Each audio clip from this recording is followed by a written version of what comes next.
Namo tassa bhagavato arahato samma sambuddhassa.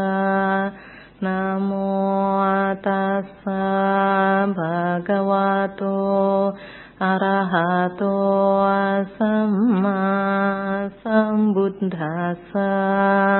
Namo tassa bhagavato arahato samma sambuddhassa. Selamat malam Ibu Bapak dan Saudara sekalian. Selamat malam. Ya, kita ke wihara, kita berkumpul di sini ketika kita diskusi Dhamma. Kita bukan untuk cari penghiburan ya. Bukan untuk cari penghiburan, tapi kita untuk melihat kenyataan tentang kehidupan. Kemudian kita untuk lebih jelas mengenal diri kita, dan kita juga mau melihat perjalanan yang kita tempuh ini sudah sampai di mana. Apakah kita melangkah mendekat ke Dhamma atau kita pergi terlalu jauh? Kalau kita mendekat ke Dhamma, kita paham makin hari rasanya pengetahuan makin bertambah, kebijaksanaan juga bertambah, kan begitu ya. Kalau kita menjauh, salah satu ciri yang gampang kita deteksi itu sifat-sifat kita makin hari makin jelek. Ibu Bapak dan saudara-saudara sekalian, sifatnya makin hari makin bagus apa makin jelek?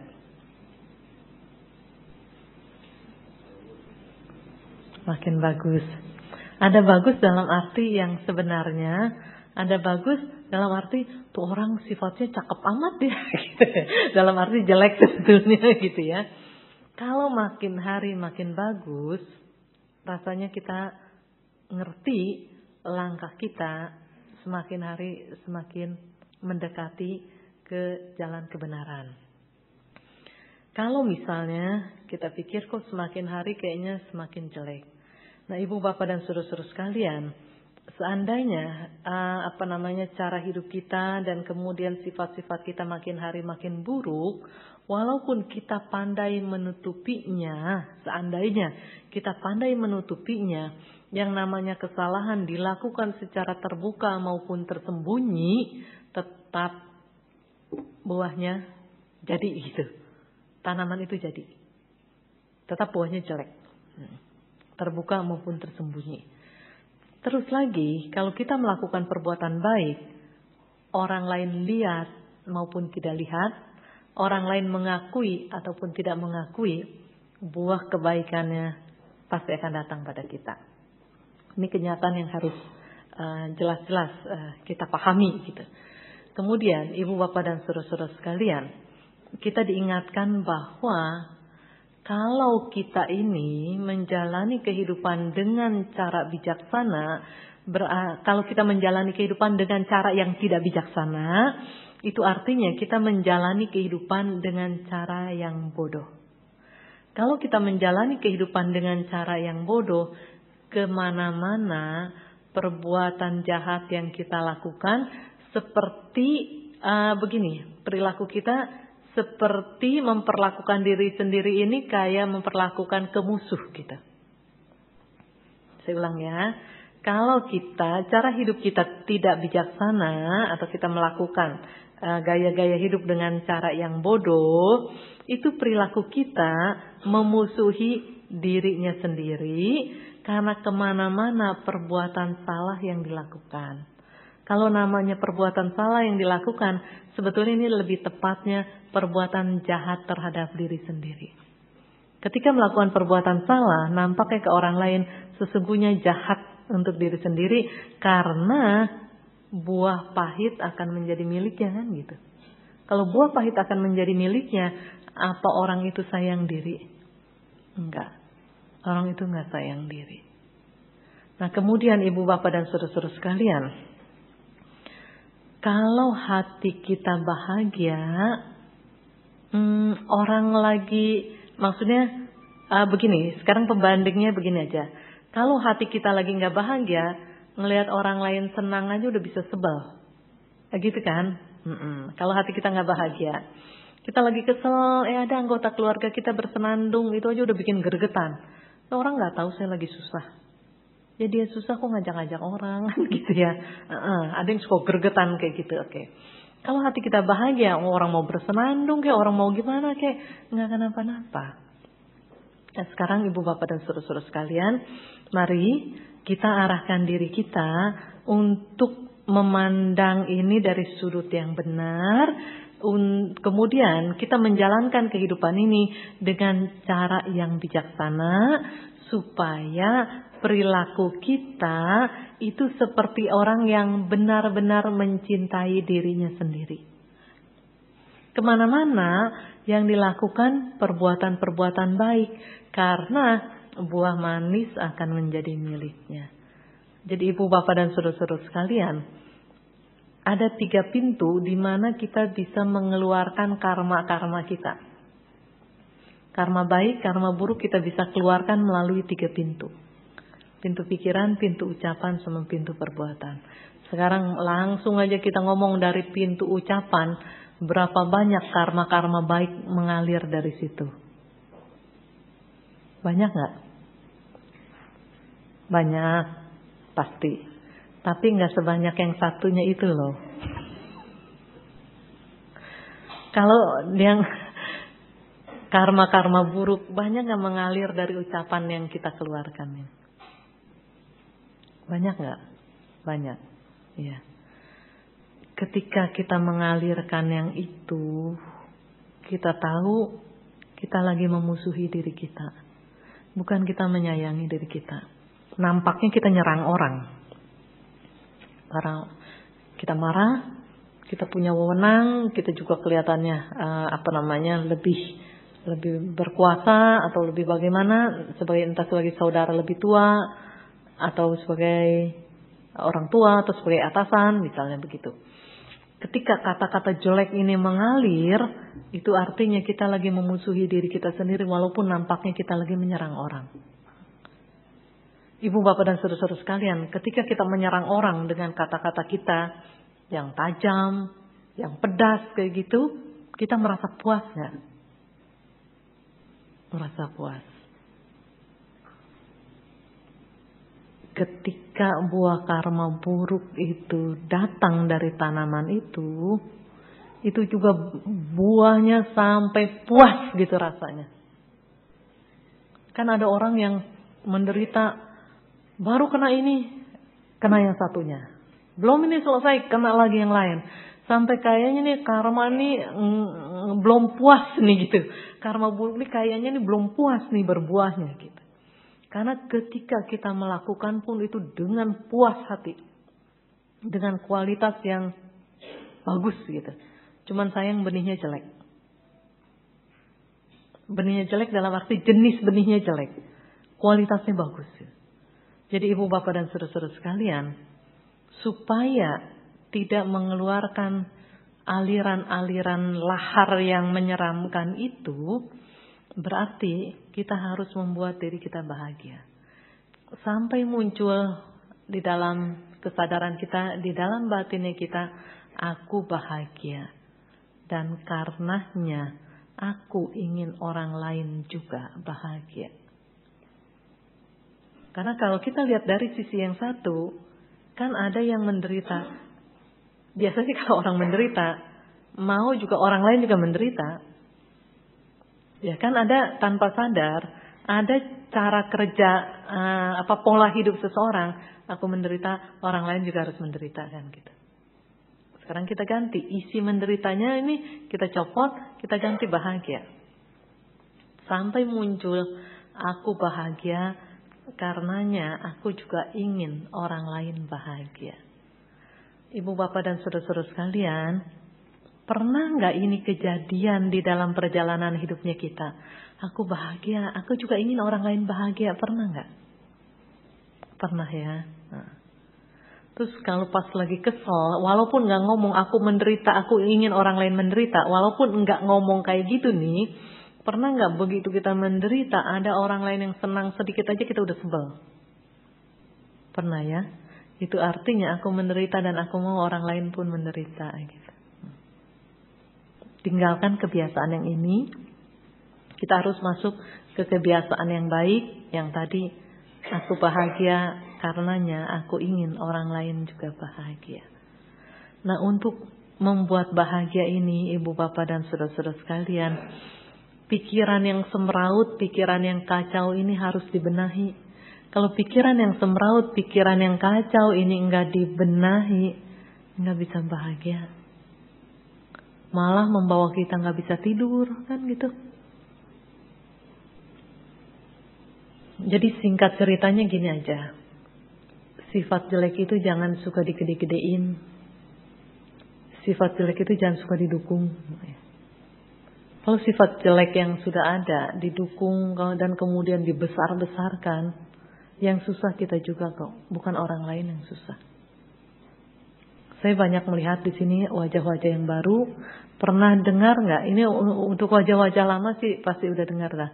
Mengenai serigala hitam dan serigala putih, pernah dengar ceritanya? Belum ya, banyak wajah-wajah baru belum dengar. Saya kasih cerita.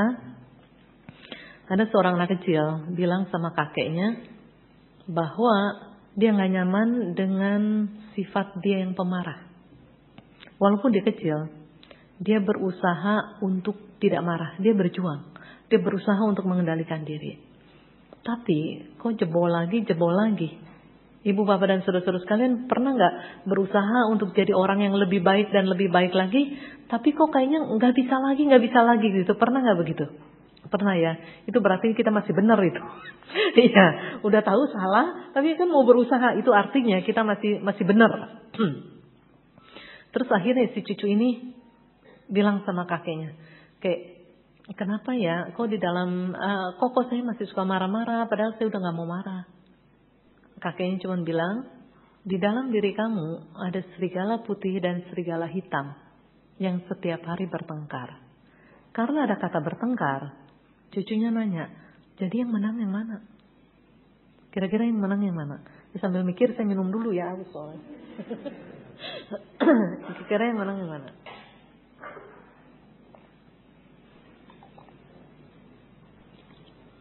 Ada yang bilang si hitam, ada yang bilang si putih. Tapi kakeknya nggak bilang si hitam si putih yang menang. Kakeknya bilang yang kamu kasih makan itu yang menang. Misalnya kita punya serigala nih ya di rumah. Terus serigala hitam sama serigala putih, dia tengkar terus. Kalau yang kita kasih makan yang satu nggak dikasih makan, yang satu tambah kuat, yang satu lemah. Jadi ketika si cucu ini marah-marah karena dia kasih makan serigala hitam.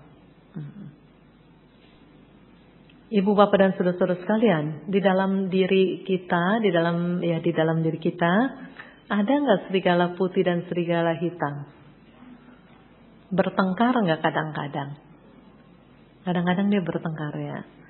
Ini sekarang sebut aja seandainya kebiasaan kita jelek dulu ini mas, seandainya kebiasaan kita jelek. Kita punya kebiasaan jelek. Kenapa tadi disebut kadang-kadang bertengkar? Karena punya kebiasaan yang jelek, itu yang didukung itu serigala hitam. Jadi serigala putih nggak punya kekuatan untuk membendungnya karena ini udah geraknya lebih refleks gitu, geraknya otomatis. Nah ketika ini mulai melemah sedikit, ini menguat, nah kadang-kadang di situ ada bertengkar. Kalau udah bertengkarnya sering, serigala putih sama serigala hitam ini sering kali bertengkar, itu masih mending, berarti ada keseimbangan gitu. Walaupun nggak bagus, saya cuma bilangnya mending gitu kan. Dalam arti mending berarti serigala putihnya udah lebih kasih warning terus. Makanya di situ ada perdebatan. Tinggal kita cenderung mau ngasih makan yang mana. Kalau mau ngasih makan yang putih menang. Kalau mau ngasih makan yang hitam menang.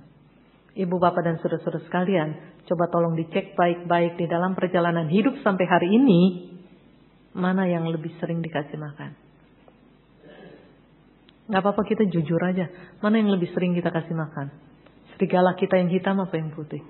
serigala kita yang hitam, yang sering kita kasih makan. Kesadaran, menyadari bahwa serigala hitam yang sering saya kasih makan, gitu umpamanya kesadaran itu bagus. Cuma ngasih makannya salah. Jadi ini ada dua hal yang berbeda. Menyadari ternyata kita mendukung sesuatu yang salah yang ada di dalam diri kita. Menyadari ini kesadaran ini bagus.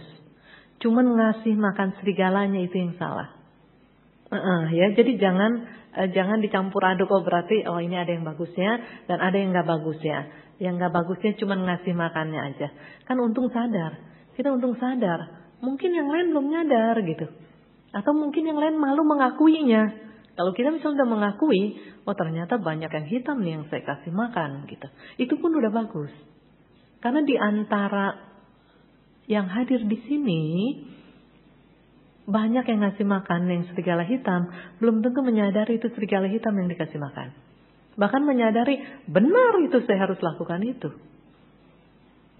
Yang namanya marah, benci, tidak suka, walaupun itu sedikit, itu tetap sesuatu yang salah.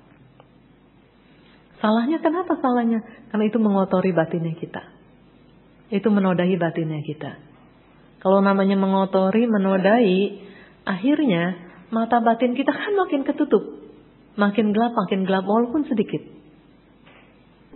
Mata aja kelilipan debu sedikit aja udah perih. Kok mata batin gak ada perihnya ya? Udah kebal. Saking seringnya sampai udah kebal, udah gak berasa lagi. Contoh.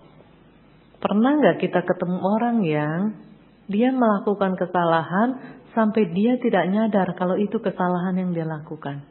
Pernah. Tapi awalnya mesti orang ini nyadar bahwa tindakan yang dia lakukan itu salah. Saking seringnya, begitu nengok ke belakang, udah gak mengenali lagi. Jadi ibu, bapak, dan saudara-saudara sekalian, ketika kita melakukan kesalahan dan kemudian kita sadar bahwa kesalahan yang kita lakukan, kesadaran ini harus didukung. Kesadaran ini harus didukung dan kemudian harus ada tindak lanjutnya. Yang tadinya ngasih makan serigala hitam, kita harus beralih kasih makan serigala putih. Artinya apa sih kalau kasih makan serigala putih? Berbuat baik, ya. Jadi kita banyak melakukan perbuatan-perbuatan baik. Begitu ada sifat-sifat baik kita yang bermunculan, dukung dia. Tapi bagaimana kalau ada pernyataan begini? Yang namanya serigala tetap serigala. Gimana tuh? Tadi hitam putih. Lalu yang namanya serigala tetap serigala. Jadi gimana ini ceritanya? Kalau yang namanya mendukung serigala hitam berarti melakukan perbuatan-perbuatan buruk, kan begitu? Kira-kira kalau melakukan perbuatan-perbuatan buruk lahirnya di mana? Alam menderita ya. Kalau melakukan perbuatan-perbuatan baik lahirnya di mana? Di alam bahagia. Masih kedua-duanya ada kesamaannya enggak? Ada kesamaan. Sama-sama masih di alam samsara. Cuman bedanya satu daerah bahagia, yang satu daerah menderita. Tapi masih sama-sama di alam samsara. Itu maksudnya. Kalau yang kecenderungannya negatif, mikirnya begini.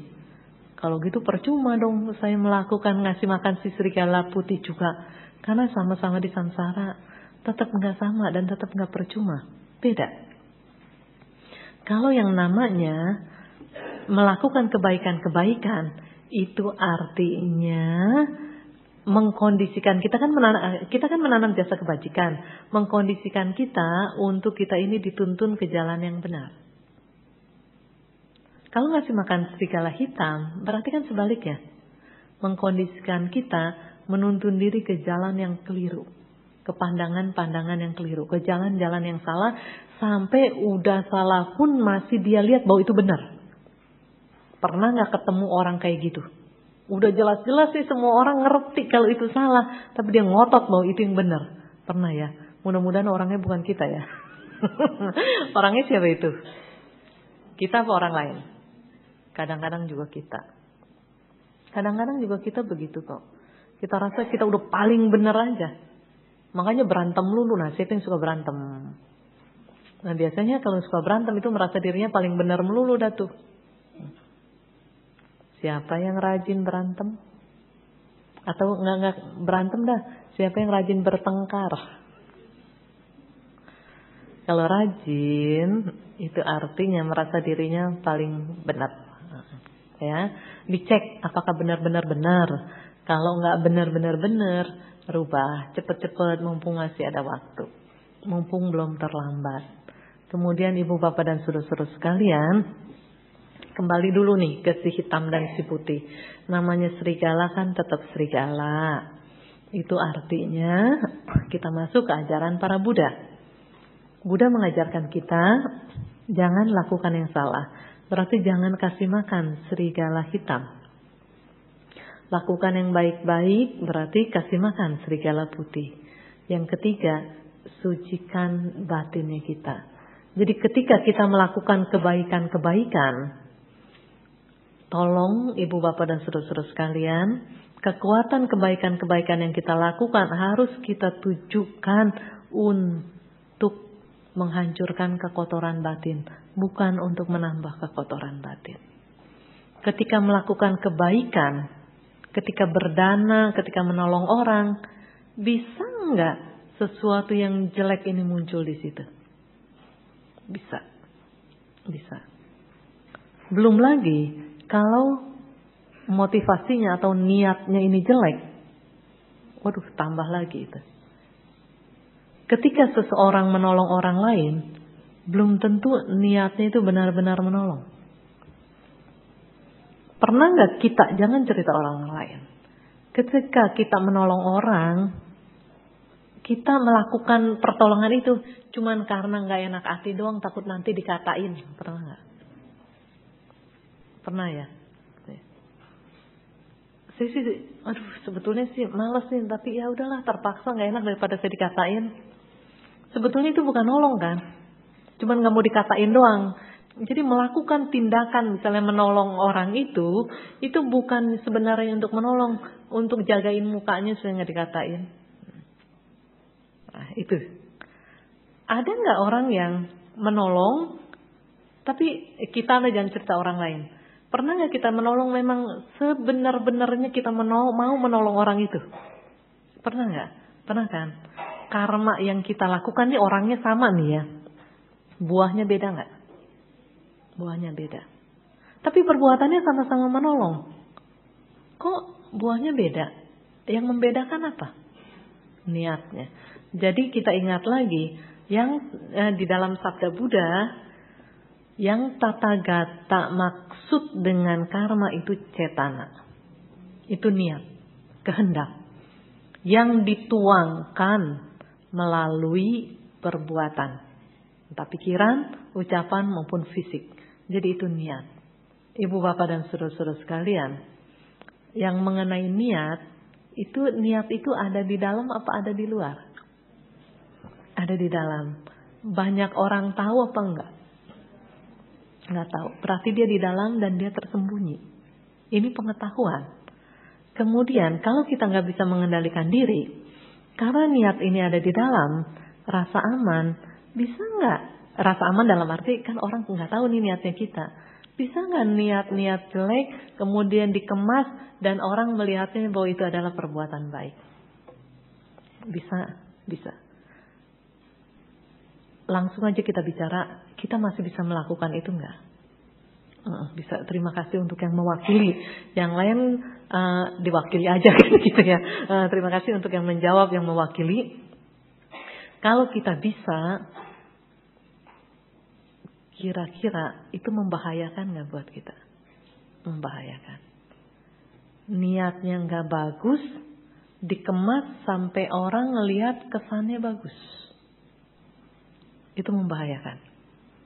Umpama niat kita nggak bagus karena misalnya kebencian, mengemas sedemikian rupa, itu udah terjadi pembodohan lagi.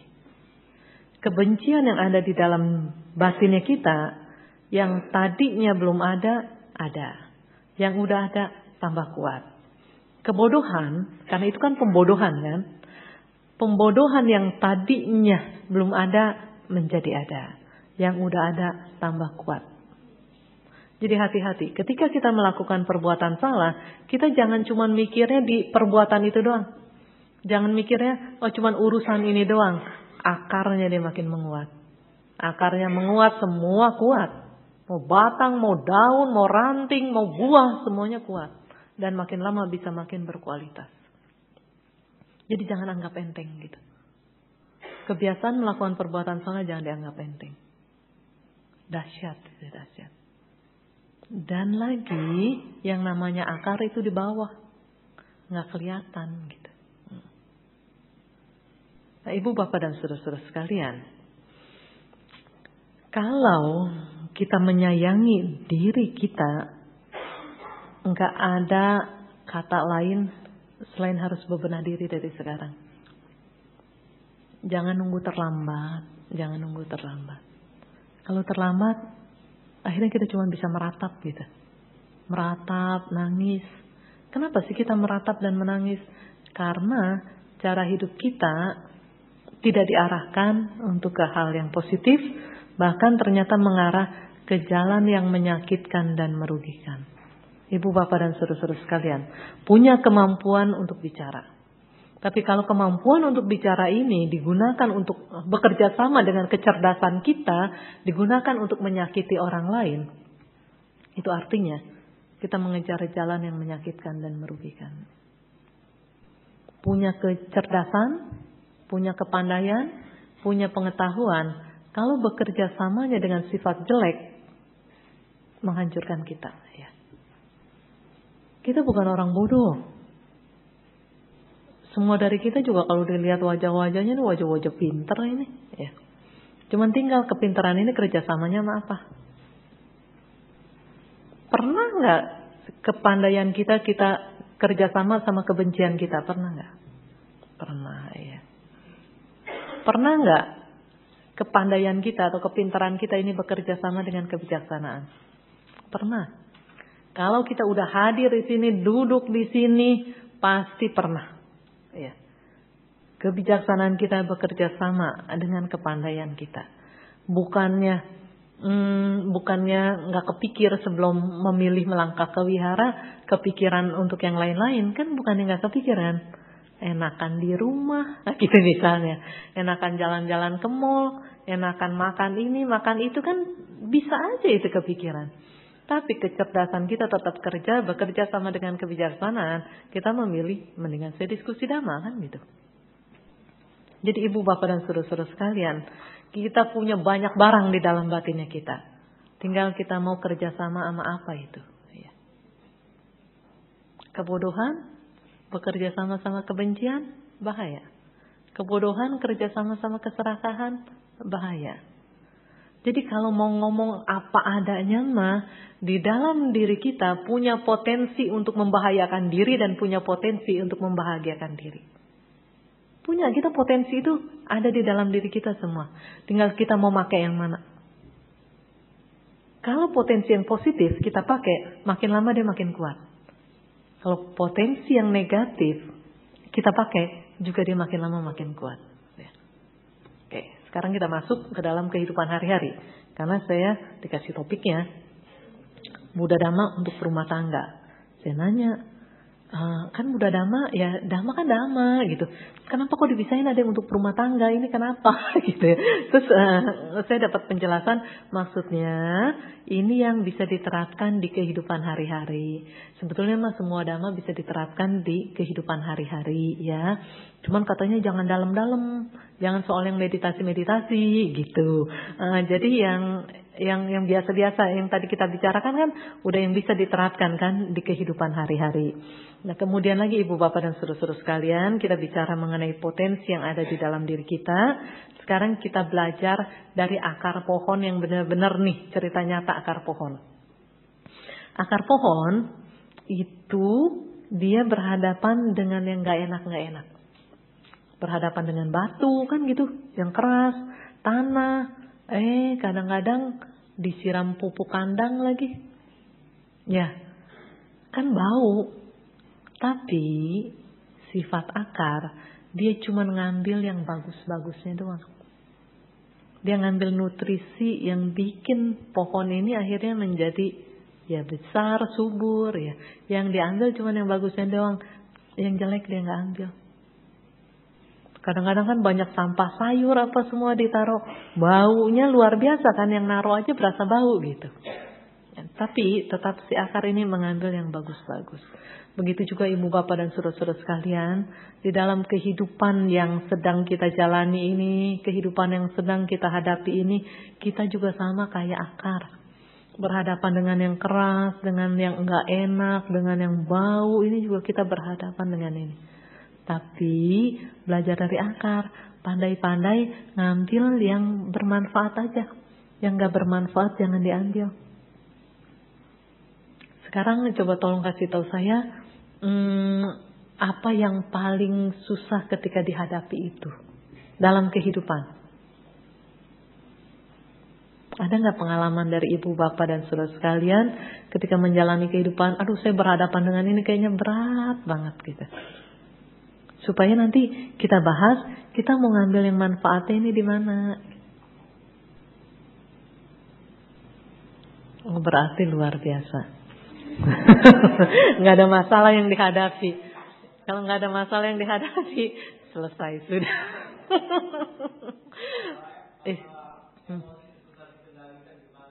Emosi susah dikendalikan. Oke, berarti ada pemicunya nggak, atau nggak puguh-puguh langsung emosi? Kan mesti ada pemicunya ya. Oke, pemicunya itu nggak bisa mesti masuknya ini bersentuhan dengan indera dulu.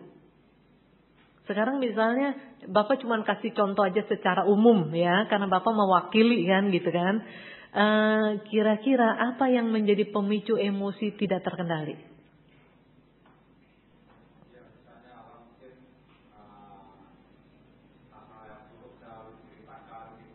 Oke. Oh, sebut aja si A. Si A ini menceritakan hal-hal yang buruk tentang Bapak atau tentang orang lain? Tentang orang lain. Oke. Si A sama si D lagi cerita hal-hal yang buruk tentang orang lain. Kan Bapak nggak diajak-ajak. Kok Bapak emosi kan gitu? Kan gak diajak-ajak. Misalnya istri Bapak dah, ini mah umpama ya, ibu jangan marah ya, ini cuma umpama doang. Jadi istri Bapak lagi cerita nih sama tetangga lagi ngegosip gitu. Kan Bapak mah gak diajak-ajak. Kenapa jadi ngambek gitu?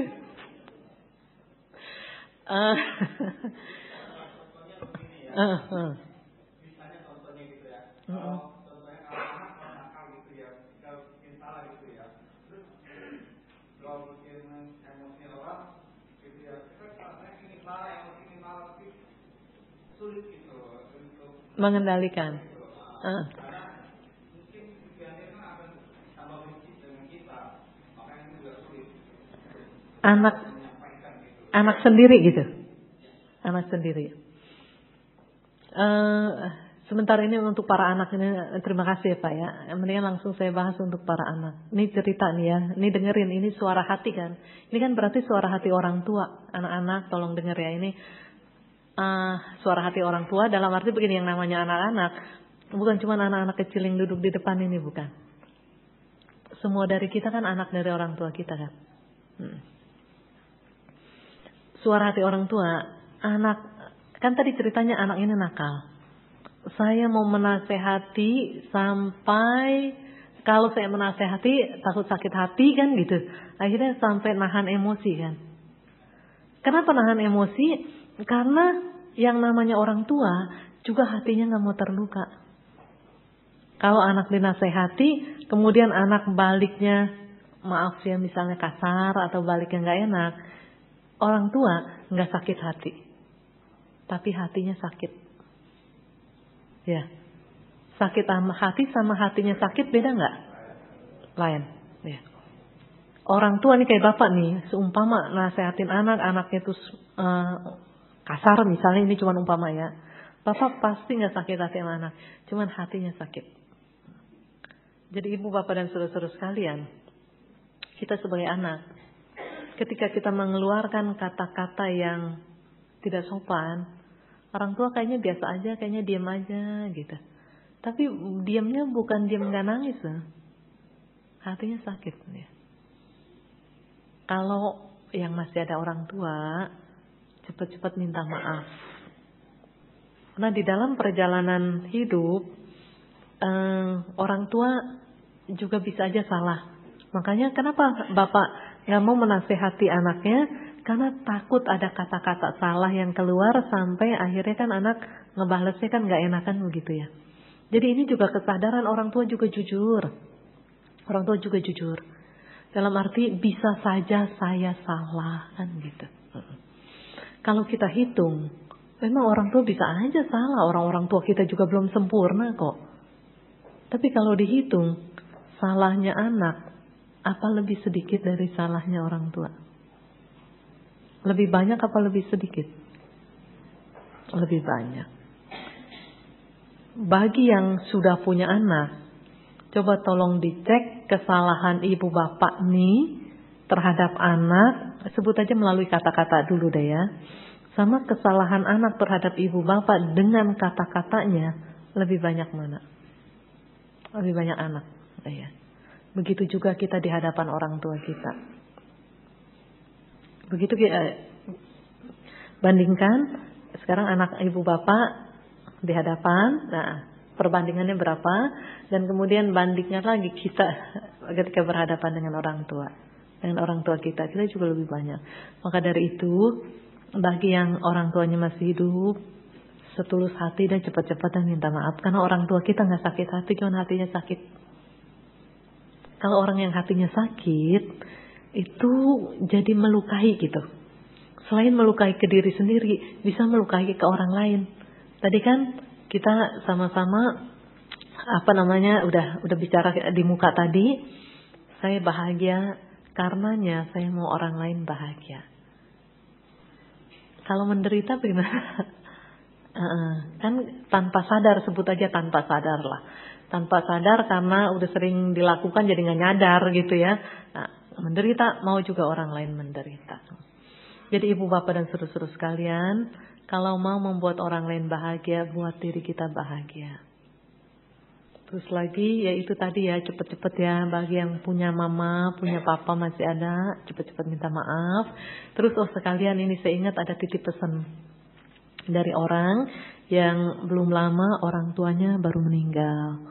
Cuman untungnya orang ini bertekad pokoknya selama ada di rumahnya sama rumah mamanya nggak jauh.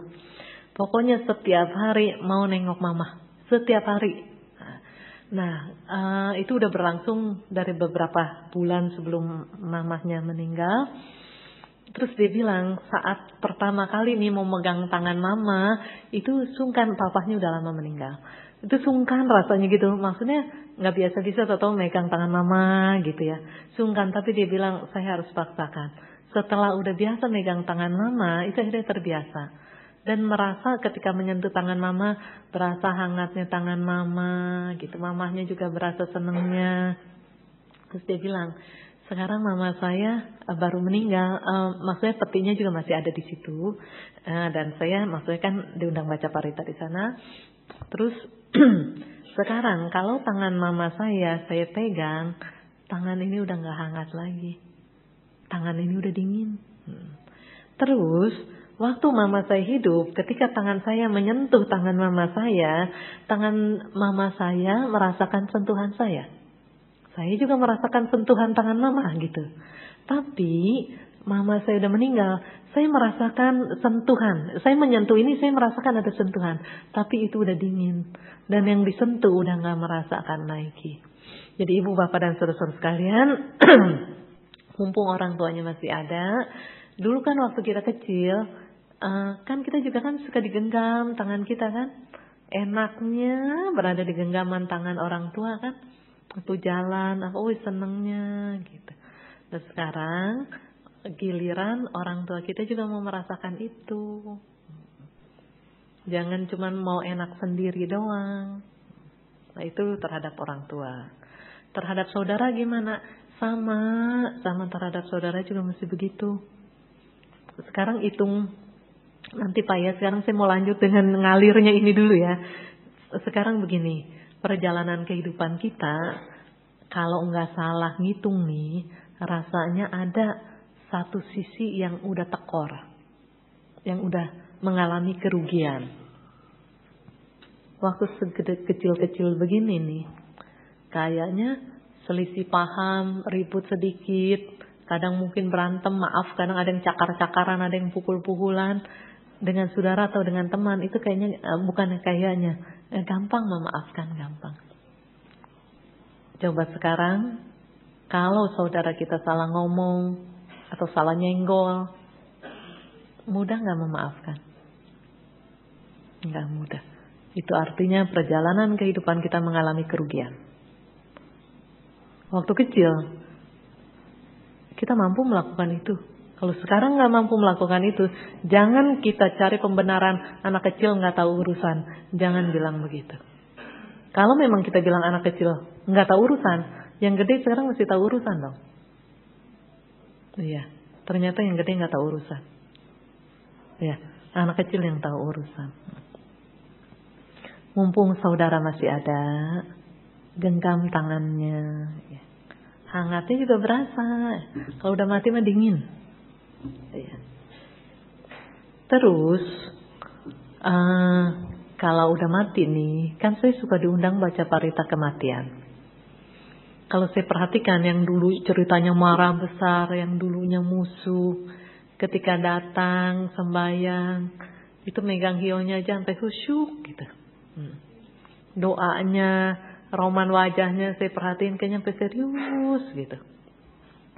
Kemudian lagi banyak juga yang bercerita sebetulnya sih dia baik. Pas mati baru tahu dia baik. Lagi hidup mah taunya jeleknya doang. Lagi hidup kelihatan jeleknya. Pas begitu orangnya mati, aduh sebetulnya dia baik. Muncul penyesalan-penyesalan. Saya yang keterlaluan. Gitu kan. Lagi orangnya hidup, tuh orang keterlaluan banget, tuh saudara saya itu keterlaluan banget. Giliran saudaranya udah meninggal, aduh sebenarnya dia baik, saya keterlaluan, seharusnya saya tidak melakukan itu. Gitu kan. Pertanyaannya, ngelihat saudara kita baik, apa mesti nunggu saudara kita mati? Enggak kan? Selagi saudara kita hidup, bisa nggak kita melihat kebaikan-kebaikannya? Bisa ya. Nah jadi selagi saudara kita masih hidup, genggam tangannya. Terus sekarang, tadi kan orang tua sama anak, saudara, sekarang sama pasangan. Pasangan hadir bukan untuk dingomelin. Pasangan hadir bukan untuk dicaci maki. Pasangan hadir bukan untuk dimanfaatkan. Memilih pasangan kan ceritanya untuk mengarungi bahtera rumah tangga. Yang namanya mengarungi bahtera rumah tangga harus kompak. Kehadirannya untuk saling membantu. Membantu apa? Ini kan lagi berlayar. Menjalani kehidupan ini kan lagi berlayar. Untuk sampai ke pelabuhan itu dengan selamat. Gitu. Ketika kehidupan kita berlabuh pada kematian, selamat. Karena udah kerjasamanya kerjasama yang baik. Bukan untuk caci maki gitu. Untuk caci maki pada pinter gak? Pinter. Pinter pasti. Nggak pinter mah nggak kayak gini. Pinter lah, pinter ya. Sekarang bagi yang pasangannya masih ada, ya genggam tangan itu pasangan. Mumpung masih hidup, mumpung masih hangat, jangan nungguin udah dingin, nangis Bombay juga percuma. Air mata walaupun menyentuh jenazahnya nggak bakalan bangun. Seandainya bangun pasti kabur. Iya kan? Ya, seandainya bangun juga pasti kabur. Jadi ibu bapak dan saudara-saudara sekalian, ingat perjalanan hidup ini bukan main-main. Kita masuk daerah aman ini sekarang. Daerah aman dalam arti begini. Daerah aman dalam arti kita lahir alam manusia, kita bisa belajar dhamma, kita bisa praktek dhamma, dan kita bisa merubah diri kita menjadi lebih baik dan lebih baik lagi. Ya. Supaya selamat gitu. melemparkan kata-kata kasar, bisa. Tapi akhirnya jadi bumerang. Pernah dengar nggak kalau benih itu sebuah janji? Coba kita nanam apa aja, biji apa ya? Dia menjanjikan gitu. Seandainya kualitasnya bagus, tanahnya subur, dia menjanjikan bukan cuman buah mangga lagi, bukan cuman itu, kerindangannya kan gitu, perlindungannya. Ya. Jadi ibu bapak dan saudara-saudara sekalian, benih sebuah janji. Kalau pohon yang baik yang ditanam, dia menjanjikan yang baik. Pohon yang nggak baik ditanam, dia menjanjikan yang nggak baik. Nah sekarang kita cerita nanam jagung. Kalau orang nanam jagung, paling satu lubang dikasih 2 atau 3 biji jagung. Berbuahnya berapa bonggol jagung? Berapa? Ketahuan nih doyan jagung doang, nggak tahu pohonnya.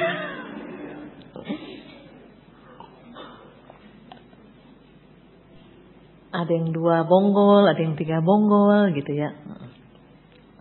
Kupas, 1 bonggol berapa biji? Banyak. Banyak kali 3, jadi 3 kali banyak kan gitu. Oke. Nanamnya 3, pasti yang tumbuh sih ya 1 lah. 1 pohon itu bisa aja tumbuh 3-3-nya. Tapi 1 pohon lebih kurang 2-3 bonggol jagung. 1 benih menghasilkan 3 bonggol jagung. Benih adalah sebuah janji. Sekarang saya mau cerita lagi, ini tunda nih ya cerita yang ini, ntar disambungin. Ada orang yang lagi kecil berteman, satu kampung, terus sekolah akhirnya pisah ke kota yang berbeda, terus kangen, yang satunya nyari, sebut aja si A yang nyari, akhirnya ketemu nih nomor telepon si B, ditelepon, tanya B apa kabar, apa dah namanya orang kangen, ngobrol-ngobrol, akhirnya karena udah dewasa nanya pekerjaan, B pekerjaan kamu apa? Oh kalau saya sih hari-hari cuman bawa jarum sama peniti di kantong saya. Oh kamu kerja di rumah sakit? Bukan. PMI? Bukan katanya. Terus jadi kamu kerjanya di mana? Oh saya kerjanya begini. Kalau ada orang yang saya kenal dekat, ini nih ya. Kalau ada orang yang saya kenal dekat, jarum atau peniti saya tusuk. Kalau orang itu kesakitan, saya puas. Si A ngedengar kayak gitu serem banget, langsung teleponnya ditutup. Serem, punya teman yang dirindukan ternyata kayak gini, teleponnya langsung ditutup. Begitu teleponnya ditutup, si A nyadar, ternyata saya juga sama. Cuma jarum sama peniti, kalau dia taruh di kantong, kalau saya taruh di mulut. Kalau ada orang yang saya kenal dekat, kan gitu tadi. Kalau ada orang yang saya kenal dekat, jarum sama peniti saya tusuk. Coba sekarang perhatikan, kita punya perilaku. Kalau sama orang-orang, walaupun kita udah sebel, udah gak enak, pokoknya udah sebel nih, misalnya udah kesal, masih bisa jaga perasaan orang lain gak? Ya udahlah, gitu kan? Kadang-kadang ya, kadang-kadang masih suka lah berhasil jaga perasaan orang lain. Tapi kalau kesel sama anggota keluarga, nggak pakai jaga perasaan gitu. Ya. Sesukanya aja ngomong, ya. Karena dia yang saya kenal dekat, maka jarum sama peniti saya tusuk. Nah, kalau dia kesakitan, saya puas. Pernah nggak? Belum tahu nih dia kan gitu. Dirancang kata-kata sedemikian rupa, begitu ketemu langsung nyerocos tuh ngomelan. Kalau orang itu sampai kayaknya bagaimana baru udah puas, senang hati, baru tahu kamu. Jadi ingat, orang yang kenal dekat itu sering ditusukin tuh sama jarum sama peniti. Jadi ibu bapak dan saudara-saudara sekalian, pasangan bukan untuk ditusukin sama jarum sama peniti. Emang janji perkawinan untuk menyakiti gitu? Gayanya kan janji perkawinan ya, akan setia dalam suka dan duka. Wih gaya banget, udah kawin berantem melulu. Ya kan? Waktu kan menikah, kayaknya iya serius gitu, gitu. Bakalan setia dalam suka dan duka, boro-boro salah sedikit aja udah dibentak ya. Lagi pacaran sih kelihatannya iya tuh, setia dalam suka dan duka. Ngomong-ngomong aneh ya, kenapa sih kalau lagi pacaran begitu bisa setia dalam suka dan duka lagi tuh secara umum?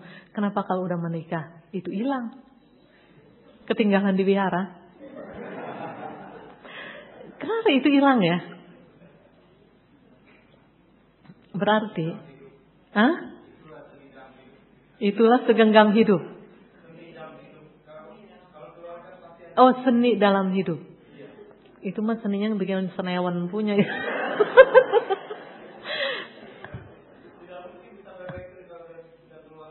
Tidak mungkin. Ternyata mungkin. Saya baru pulang dari Sorong kemarin. Ketemu satu, ya memang sering kalau ke Sorong memang ketemu keluarga itu. Istrinya cerita, aduh saya nih kalau di rumah sama suami saya setiap hari bercanda. Anaknya aja udah menikah dan dia aja udah punya cucu, setiap hari bercanda. Suaminya nih kalau kan udah disiapin makan, istrinya udah siapin makan, dia mau makan, istrinya bilang, suaminya bilang apa? Cinta, mari kita makan. Udah punya cucu, ya bisa. Kalau itu dijaga, kalau itu dirawat, itu bisa. Orang dari nggak kenal kok, dari sama-sama nggak kenal, ketemu katanya karena cinta. Nah kalau cintanya dirawat, makan aja bilangnya cinta. Cinta, mari kita makan. Udah tua, udah punya cucu. Dan memang jadi mukanya muka ceria-ceria aja nih suami istri berdua.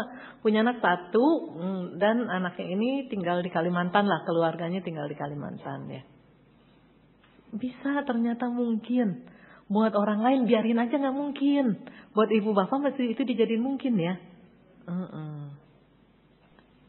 Bisa nggak kira-kira buat ibu bapak itu menjadi mungkin? Ada yang kayaknya nggak mungkin gitu ya.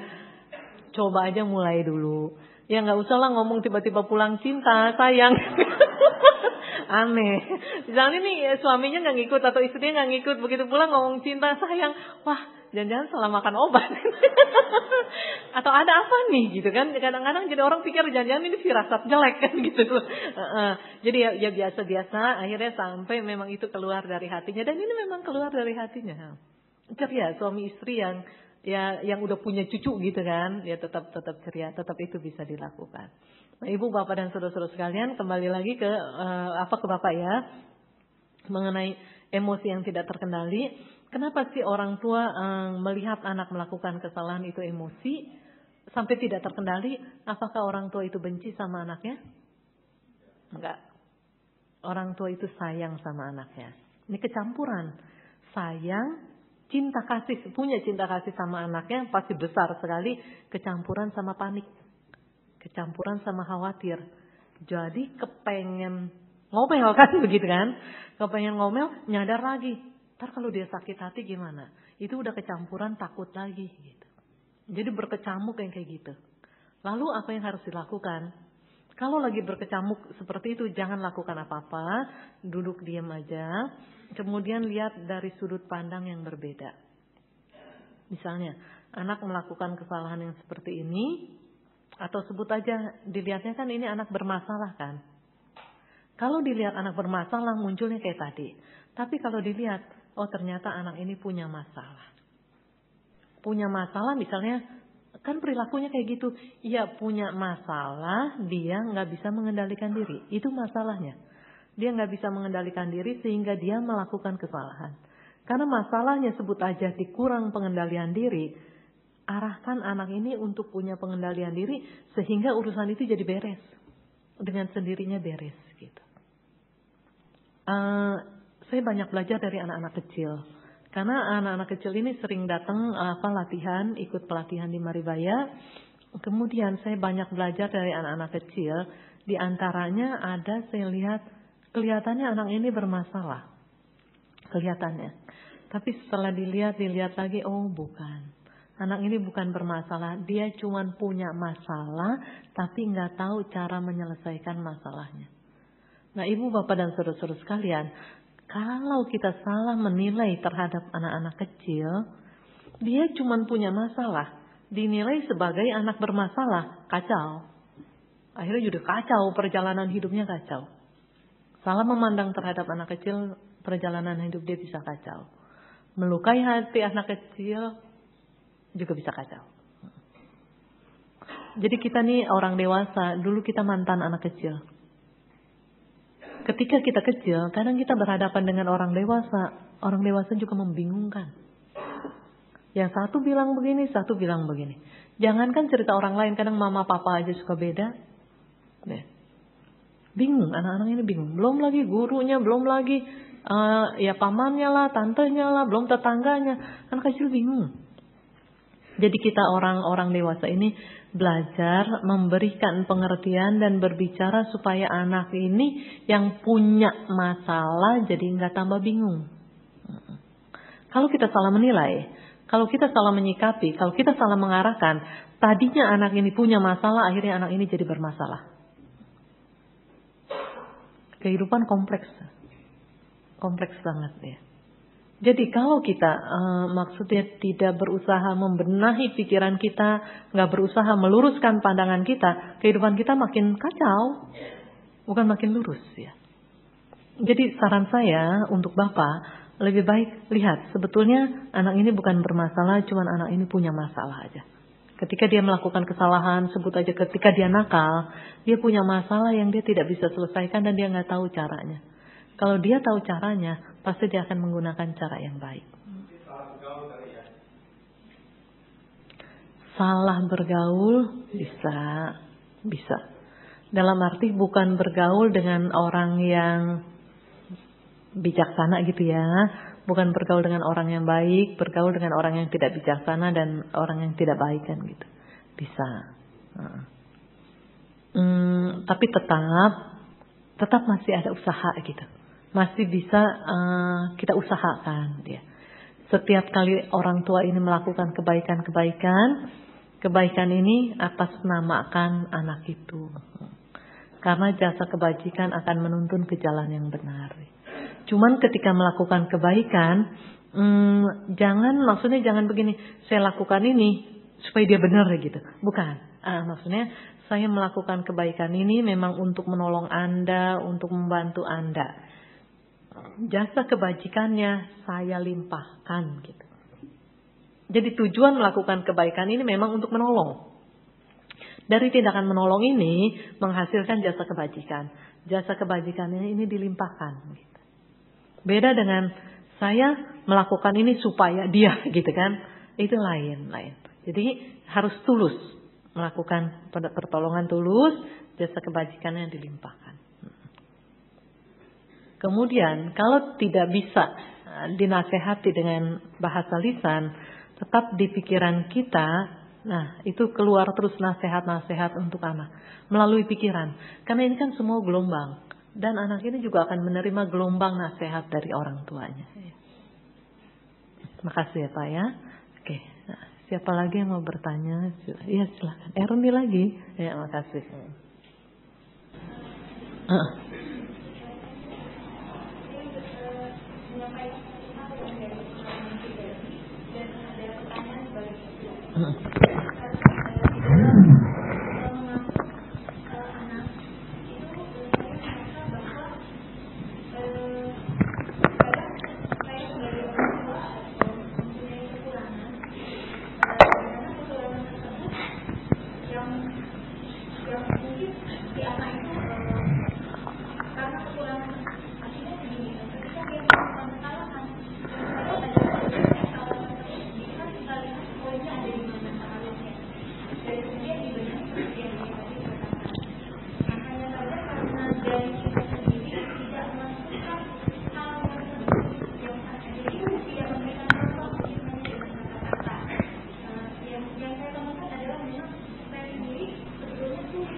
Tanpa disadari. Nah, tapi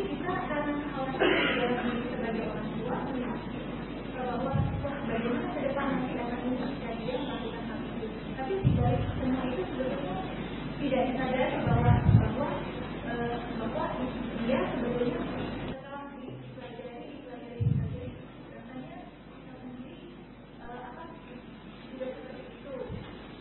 Dia lebih daripada kita karena sebagai anak mungkin dia sendiri dan mengembangkan. Dan yang terjadi adalah sebagai orang tua sudah menyadari, tetapi mau mengubah diri itu ketika dia sudah seperti ini mungkin agak sulit, tetapi mau berusaha karena banyak faktor yang lain yang menghalangi seperti yang polarisasi, pemalasan, dan sebagainya. Ini hanya sebuah contoh dari satu kebiasaan yang mungkin dihadapi, tapi mungkin banyak hal-hal lain yang menjadi masalah bagi orang tua. Buat saya pribadi sebagai orang tua juga mengalami hal seperti itu. Bagaimana cara kami sebagai orang tua bisa mengubah diri kami sendiri agar supaya anak-anak juga bisa meniru dengan baik. Karena sebenarnya kekhawatiran itu terasa dulu. Kepanikan tadi memang sudah terasa dulu. Tapi kata-kata yang sangat untuk mereka itu betul-betul dan bisa dijalani. Hanya punya keinginan kuat untuk mengubah diri sendiri supaya mereka bisa menjadi anak yang lebih baik daripada kami sebagai orang tua itu ada. Tapi bagaimana apa yang harus kami lakukan untuk anak-anak sebagai orang tua? Ya, makasih. Nanyanya ke saya sih, bukan orang tua. Ya, tapi nggak apa-apa. Karena banyak orang yang udah cerita, jadi saya bisa berbagi gitu kan. Apa yang harus dilakukan? Kerja keras. Kerja keras itu bukan berarti cuma kerja keras mencari nafkah, bukan. Kerja keras untuk menjadi contoh yang baik bagi anak-anaknya. Kayak tadi, ada keinginan yang kuat, tapi nggak bisa-bisa kan. Itu berarti keinginan ini kepentok terkunci di sebatas keinginan. Dan untuk menuangkannya itu tinggal melakukan sekali aja dulu. Setelah sekali ada 2 kali. Begitu bendungannya jebol, ngalir di situ. Dan akhirnya disiplin ya bisa juga menjadi bagian dari orang tua. Kerapihan juga bisa menjadi bagian dari orang tua. Kan cenderung kan orang tua secara umum katanya ada yang suka bilang, dengar gak sih apa yang mama papa bilang gitu kan. Bukan lihat gak sih apa yang mama papa lakukan gitu. Kalau itu mah gak usah dibilang karena memang anak udah ngelihat kan, udah nyontok kan gitu langsung. Jadi ya kebiasaan itu kalau kebiasaan yang dengar gak sih apa yang mama papa katakan, kayaknya itu udah mesti dihapus gitu. Karena kalau misalnya cuma ngedengar doang, nggak ada gambaran yang dilihat, itu nggak bisa. Jadi kalau kita mau kasih nasihat ke siapapun atau jangan cerita nasihat, lagi cerita ngomong nih, cerita ceramah begini aja nih, ini nanti kalau pas satu-satu nih umpama suruh cerita, pasti jadinya beda itu ceritanya. Maaf, bedanya bukannya cuma beda-beda tipis, kadang-kadang nyasar. Betul, kadang-kadang nyasar gitu. Saya kan sering ketemu orang yang, waktu itu ayah ceramah ini ya, dia cerita, saya dengerin kok lain ya, gitu. Beda. Kenapa? Karena ketika saya bicara, nih kan ibu-ibu, bapak-bapak kan segini banyak. Ketika mendengar itu, atau ketika melihat gaya-gaya begini itu di benaknya ini ada latar belakang yang berbeda kan dari setiap orang. Jadi tanggapannya bisa berbeda gitu. Jadi ada gambaran yang muncul nih, nggak dengar ngomong, ada gambaran apa yang muncul dari pencerapannya. Jadi itu terus yang berproses di situ. Sama juga dengan anak-anak. Ketika orang tua memberikan nasihat, seringkali kan, kok saya ngomong apa dikerjainnya lain gitu kan. Itu bukan anak yang membangkang, bukan. Ya mungkin ada juga yang membangkang. Tapi karena apa yang didengar, kemudian muncul yang dari pencerapan itu sangat berbeda gambarannya dengan yang dimaksud, ya jadinya beda. Jadi itu pun jangan langsung menuduh bahwa anak ini membangkang, anak ini ngelawan. Bukan. Karena gambaran yang muncul di benaknya itu berbeda ya. Jadi cara nasihatinnya lagi, kalau lihat hasilnya nggak kayak gitu, nah anak ini suruh memberikan, kan udah cerita, kasih gambaran, coba ditanya lagi, apa yang ditangkap gitu. Gambaran apa yang muncul di benaknya. Jangan cuma ngerti nggak? Yang ngerti, yang ngertinya dia mengertinya emaknya lain. Gitu. Jadi mesti ditanya, ngerti terus gambarannya kayak apa ya? Tadi yang mama papa ceritain kayak apa? Yang mama papa maksud kayak apa? Jadi jawabannya tadi ya orang tua harus kerja keras. Oke, siapa lagi yang mau bertanya? Silakan. Iya, silakan.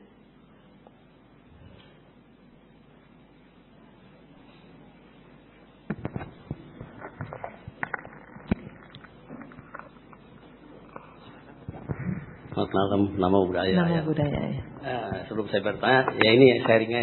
Nah, kebetulan ceramah ayah malam ini mengena dengan diri saya dan problem yang saya hadapin gitu.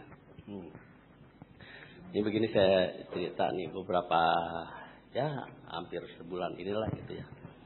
Itu ya sebelum saya maaf gitu ya karena saya menceritakan masih ada saudara gitu, masih saudara sendiri gitu ya.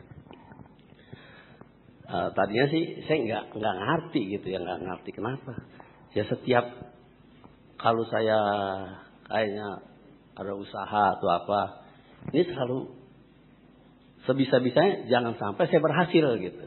Saudara itu? Iya, ya saudara sih masih jauh lah masih ini. Pokoknya saya maaf saudara. Bapak dapat kesan perilaku orang ini atau saudara ini berharap bahwa usaha Bapak itu nggak berhasil gitu. Ya supaya saya berusaha apapun gitu. Itu dari saya masih bujangan. Saya sih nggak ngerti gitu ya saya tadi. Terus belakang ngerti gitu. Ya maaf karakter saya kan jelek ya. Dulu kalau marah saya pakai kebodohan gitu. Tapi saya setelah belajar agama Buddha, saya bisa mengamalkan Dhamma gitu. Nah ini masih terus saja sampai saya berkeluarga. Sebenarnya saya nggak mau pusing ya udah orang ini gini lah. Nah ini berapa bulan kemarin nih, tau nggak? Ya memang ada problem ya masalah. Kapan rumah saya kan di sebelah dijual gitu ya. Marah apa enggak saya juga nggak tahu dia. Tapi dia laporin ke cici saya, oh rumah ini rumah siapa, kenapa mesti dijual Malaysia? Terus saya bilang urusan apa? Saya masih diam tuh, masih cuek. Saya nggak mau pusing lah dia mau apa kayak saya bilang. Tahu nggak? Terus dia cerita sama orang-orang gitu. Saya juga berani harga itu gitu. Cuman maaf karena almarhum mama saya sudah jatuh kata. Rumah ataupun apa katanya. Lu mau jual kasih orang silakan, tapi yang ini jangan katanya. Kotoran pun jangan dikasih dia. Nah itu kan kasar gitu. Saya jadi ketawa gitu. Nah kemarin maksudnya ini jangan dijual ke itu. Iya, kemarin ini jadi memuncaknya dia efeknya ke tempat usaha orang lain gitu.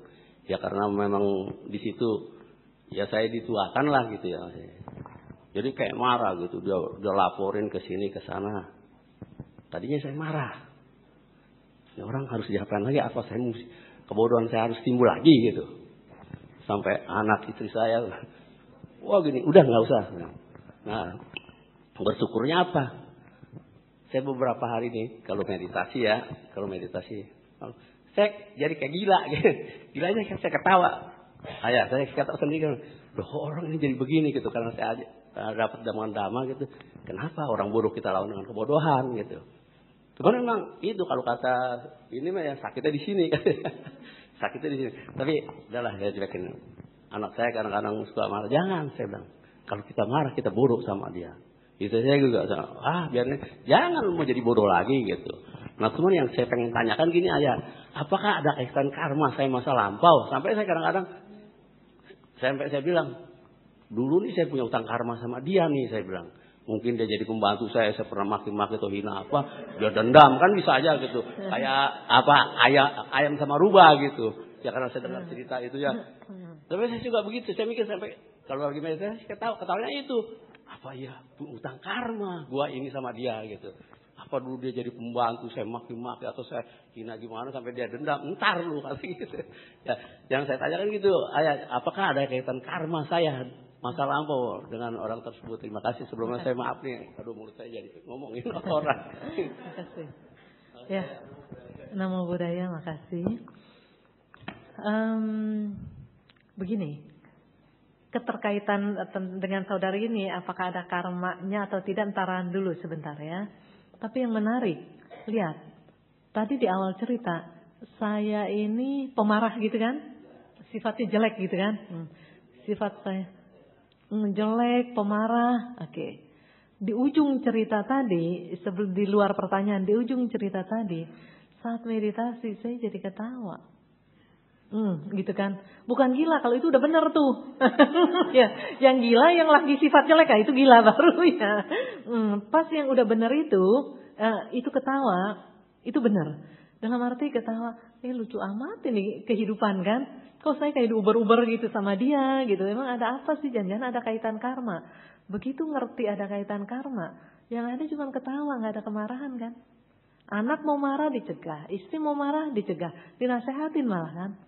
Nah itu, di sini ibu bapak dan saudara-saudara sekalian kita lihat bedanya kenal dhamma sama nggak kenal dhamma.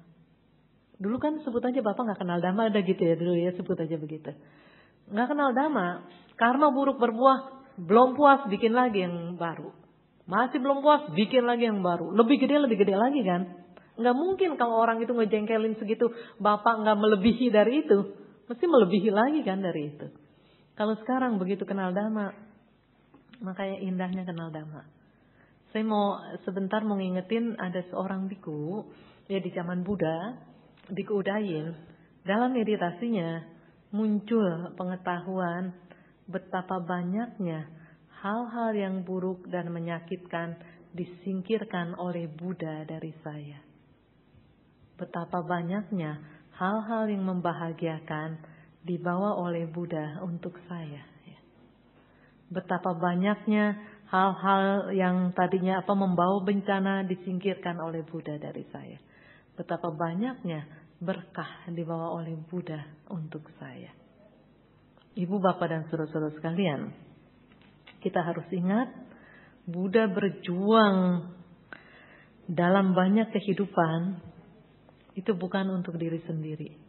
Bodhisattva ya, berjuang dalam banyak kehidupan sehingga akhirnya beliau mencapai kebuddhaan, itu berjuang bukan untuk dirinya sendiri. Kalau beliau berjuang untuk dirinya sendiri, untuk mencapai tingkat arahat, untuk beliau dari kapan-kapan udah bisa kan gitu. Tapi karena beliau menyadari, beliau punya kualitas seorang sama Sang Buddha, beliau mewujudkan dirinya, berjuang sampai akhirnya mencapai tingkat sama Sang Buddha.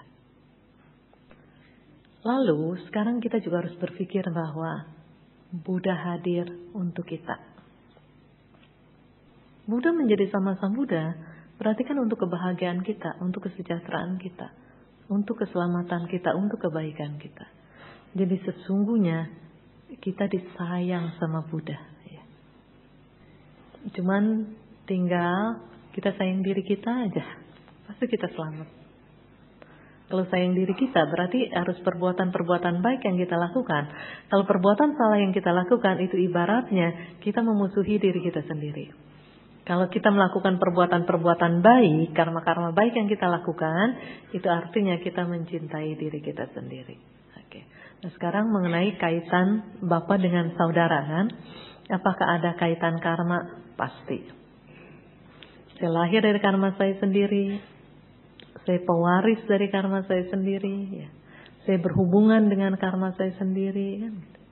Jadi kalau ketemu sama saudara yang seperti ini berarti saya berhubungan dengan karma saya sendiri. Jadi jangan diterjemahkan saya berhubungan dengan saudara saya, bukan. Saya berhubungan dengan karma saya sendiri. Gitu. Untungnya ketika karma-karma buruk ini berbuah, Bapak nggak bikin lagi karma buruk yang baru, jadi diputus dengan kesadaran dan terakhir akhirnya kan menjadi bahagia, bisa tersenyum, bahagia, nyadar ya karena ada hubungan karma makanya saya ketemu dengan dia kan gitu. Nah terus lagi, pernah nggak yang kita nih ketemu orang yang menjengkelkan banget nih di dalam kehidupan kita sampai kita bertekad saya nggak mau ketemu orang ini lagi, pernah nggak? Pernah, oke. Berhasil nggak menghindari orang itu? Ya, ada yang berhasil dan ada yang tidak. Ada yang berhasil menghindari orang itu lagi, tapi ketemu orang yang jenisnya sama kayak gitu lagi. Ya. Nggak ketemu dia, ketemu yang lain, modelnya sama juga. Menghindar lagi, ketemu lagi. Nah itu yang disebut mungkin maksudnya tidak. Karena apa? Karena saya berhubungan dengan karma saya sendiri. Kemana juga ketemu orang yang modelnya kayak gitu. Orang itu sama orang lain kok bisa baik. Kenapa sama saya menjengkelkan terus? Karena saya berhubungan dengan karma saya sendiri. Ya. Mungkin aja orang itu sebetulnya nggak menjengkelkan. Tapi karena karma buruk kita lagi berbuah berhubungan dengan kejengkelan. Jadi orang yang nampaknya baik-baik aja udah ngejengkelin buat kita. Pernah gak ketemu orang yang begini? Kayaknya temennya gak kenapa-napa dah. Kok kenapa sih dia marah melulu sama temennya? Kenapa kok dia jengkel melulu sama temennya? Pernah gak? Ya. Itu artinya orang itu lagi berhubungan dengan karmanya sendiri. Bukan dengan orang itu sebetulnya. Jadi ibu bapak dan saudara-saudara sekalian. Kalau kita lagi menerima sesuatu yang gak enak. Kita harus tahu. Saya sedang berhubungan dengan karma saya sendiri. Lalu kalau berhubungan dengan yang menyenangkan, yang membahagiakan, sama nggak? Sama. Saya berhubungan dengan karma saya sendiri. Dari situ kita boleh belajar. Karma mana yang berikutnya kita mau tanam? Misalnya, kita punya kebun, terus kita nanam pohon kan? Banyak pohon kita tanam. Kalau pas ini ternyata buahnya nggak bagus, tanaman itu dicabut kan sama kita? Cabut, ditebang. Kalau yang ini buahnya bagus, ya diurus, dirawat. Cari lagi jenis yang kayak gini, tanam lagi. Benar nggak? Kalau untuk pohonan, pinter. Ya. Kalau untuk menanam yang berkaitan dengan karma, ya nggak pinter ya. Maksudnya bodoh gitu. Nggak pinter kan berarti kan. Kalau kita pinter, tentu kalau misalnya saya berhubungan dengan karma saya sendiri. Kayak Bapak bukan cuma pintar tapi bijaksana itu. Saya berhubungan dengan karma saya sendiri. Buah ini dirasain gak enak. Jangan nanam lagi. Makanya anak istri mau ngomel aja juga gak boleh. Karena gak mau nanam lagi kayak begini ya. Tanamnya yang baik. Ya, kesadaran yang muncul. Luar biasa ya. Terima kasih Pak ya. Oke. Siapa lagi? Oh silakan yang.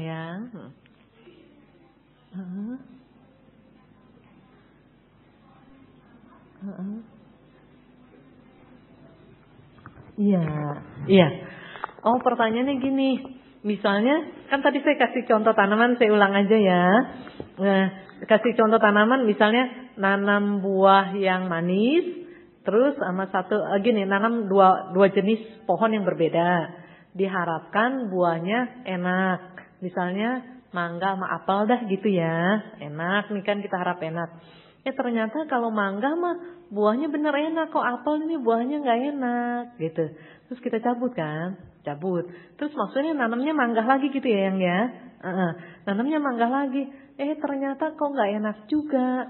Mesti kita mikir, kok yang ini enak, kenapa yang ini nggak enak? Kita lihat lagi, itu ada apa sih? Padahal kan tanahnya satu lahan. Kenapa di yang ini enak, yang ini kok nggak enak?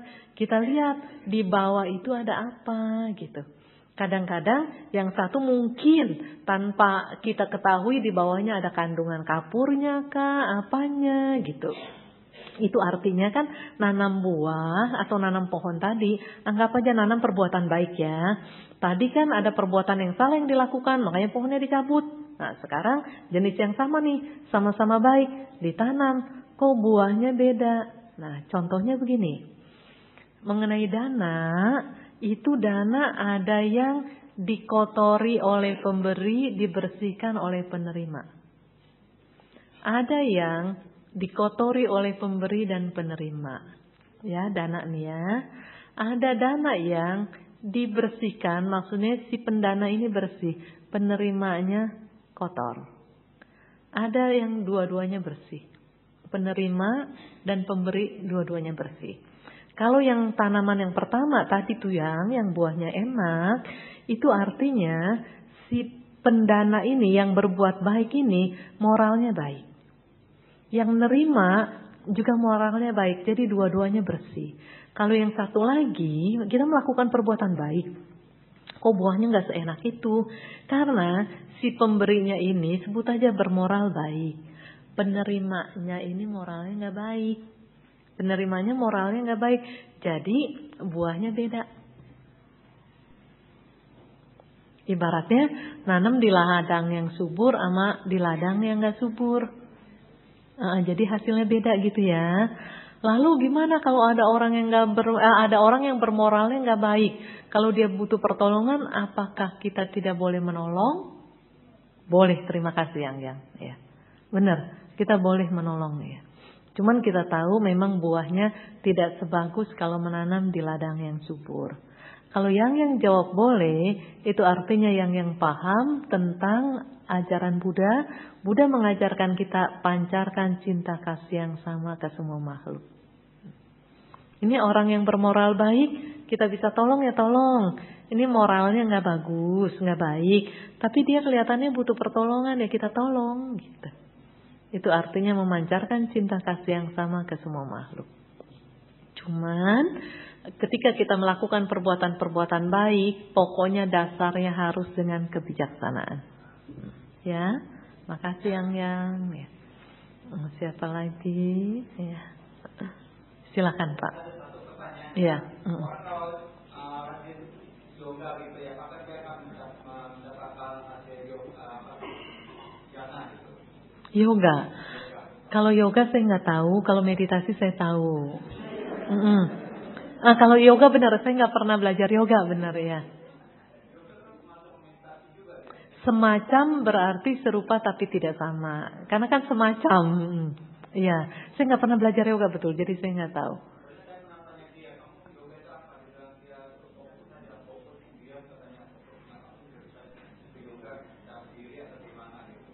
Bisa mencapai nibbana? Oh, aduh, maaf nggak kedengeran. Udah dipakainya lama nih kupingnya.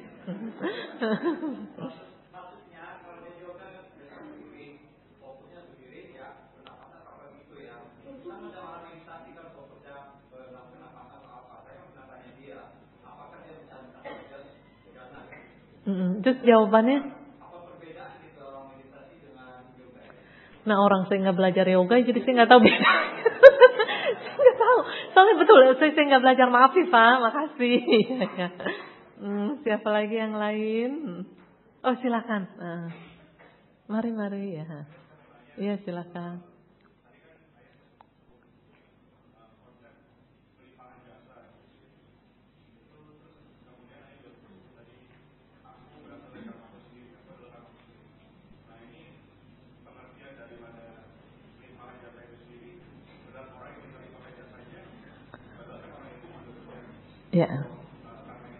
Ya, dengan aku berhubungan dengan karmaku sendiri kan gitu ya. Kaitannya di mana gitu ya. Oke. Tidak, kalau mempengaruhi karmanya tidak. Tapi gini ceritanya ya. Kan yang nanam ceritanya kan papahnya gitu kan. Papahnya yang melakukan kebajikan dengan tulus menolong orang lain. Semoga jasa ini melimpah kan gitu kepada anaknya. Nah terus ketika semoga jasa ini melimpah, kan ada gelombang kan. Ada gelombang pancaran cinta kasih dari papahnya ini, dari orang tua ini ke anaknya. Karena ini gelombang, kan bisa ketemu. Oke. Kemudian karena ini juga kan hubungan batin dekat antara orang tua dengan anak. Dan ini bisa menyejukkan. Ketika batin si anak ini menjadi sejuk, seperti tadi, aku bahagia karenanya aku ingin orang lain bahagia. Karena ini sejuk, tentu akan mengalami perubahan di dalam cara berpikir, cara bertindak, terus kenyamanan batin. Dan ini yang akan mempengaruhi ketika memilih kehendaknya itu. Ketika melakukan karma yang baru, nah ini yang mempengaruhi. Ya. Jadi bukan orang tuanya yang mempengaruhi karma anak itu sendiri. Karena orang tua memberikan kesejukan, anak ini merasa sejuk. Ketika mengambil tindakan juga dalam, sebut aja dah, ya pikiran yang lebih jernih, pikiran yang lebih baik. Nah, makasih ya. Betul, mempengaruhi, betul. Nggak bedanya seperti begini, orang tua langsung menasehati anaknya. Orang tuanya tidak bisa merubah anaknya, tidak bisa merubah perilaku anaknya, cuma bisa mengarahkan doang gitu. Mengarahkan, membimbing, menyejukkan. Seperti anak kecil nih, nangis misalnya atau demam tinggi, orang tua kan cuma bisa menyejukkan, umpama obat susah dicari, dokter susah ditemui misalnya. Orang tua dengan memeluk anaknya, memberikan belayan, menyanyikan dia senandung-senandung yang untuk menyejukkan, itu bisa demam pun bisa turun gitu. Ya karena terpengaruh gitu dengan gelombang kasih dari orang tuanya. Oh bisa. Tetap bisa. Yang penting sebetulnya mah bukan siapa dianya, tapi cinta kasihnya itu. Makasih ya. Ada lagi atau sudah cukup barangkali? Oh silakan Pak. Ya.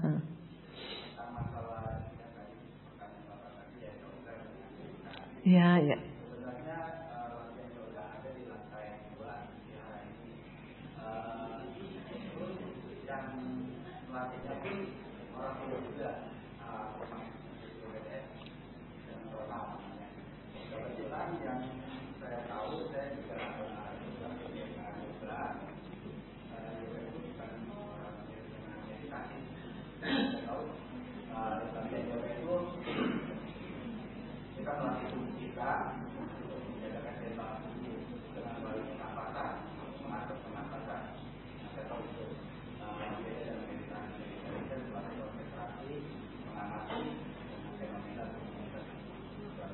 Terima kasih ya.